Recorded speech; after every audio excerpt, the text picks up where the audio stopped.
விளையாட்டு மாணவர்கள் நல்லதையே செலக்டிவ் ரீடிங் என்று செலக்ட் செய்து படிப்பது சிரமம்தான்.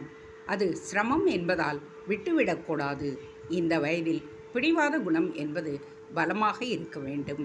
அந்த பிடிவாதத்தை நல்ல வழியில் சேனலைஸ் செய்து சினிமா, பத்திரிகை ஆகியவற்றின் விஷயத்தில் நல்லதில் மட்டுமே ஈடுபடுவது என்று ஒரே பிடியாக இருக்க வேண்டும். இப்படி சொல்வது சுலபம், செய்வது கஷ்டம்.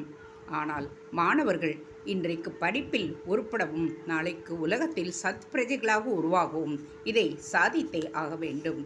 கடைசியாக அநேக மாணவர்களுக்கு ஸ்போர்ட்ஸ் என்பது இப்பொழுது முதலாவதாக இருப்பதாக தெரிகிறது. விளையாட்டு என்பது மாணவர்களுக்கு ரொம்பவும் அவசியம்தான்.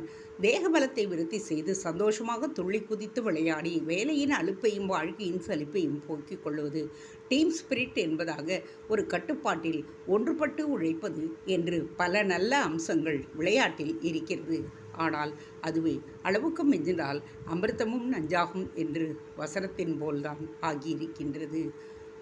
சென்ஸ் ஆஃப் ப்ரிப்பரேஷன், அதாவது விகிதாச்சார பாகுபாட்டு உணர்ச்சி என்று ஒன்று சொல்வார்கள். ஏதாவது எதற்கு எவ்வளவு இடம் கொடுக்க வேண்டும் என்று நிர்ணயமாக பாகுபடுத்தி கொண்டு அதோடு நாம் நிறுத்தி கொள்ள வேண்டும்.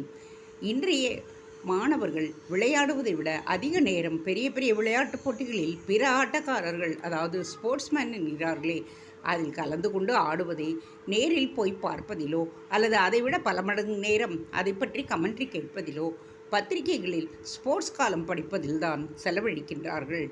நாள் கணக்கில், வாரக்கணக்கில், தினந்தோறும் மணிக்கணக்கில் இப்படி செலவுப்படுகிறார்கள். ஆனால் பொன்னான நேரத்தை இப்படி விருதாவாகவா செய்து விடுவது? டைவர்ஷன் வேண்டுமென்றால் ஏதோ கொஞ்சம் பார்க்கலாம், கேட்கலாம், படிக்கலாம். ஆனால் பரீட்சையை தலைக்கு மேல் வைத்து கொண்டு இருக்கின்ற போது கூட கமெண்ட்ரியில் முழுகுவது என்றால் அது புத்திசாலிகள் செய்கின்ற காரியம் இல்லை. இதை நாம் மாணவர்கள் உணர்ந்து தனக்கு வேண்டியதை எடுத்துக்கொண்டு செய்வது நல்லது என்று தோன்றுகின்றது. தேங்க்ஸ் ஃபார் வாட்சிங். Please subscribe.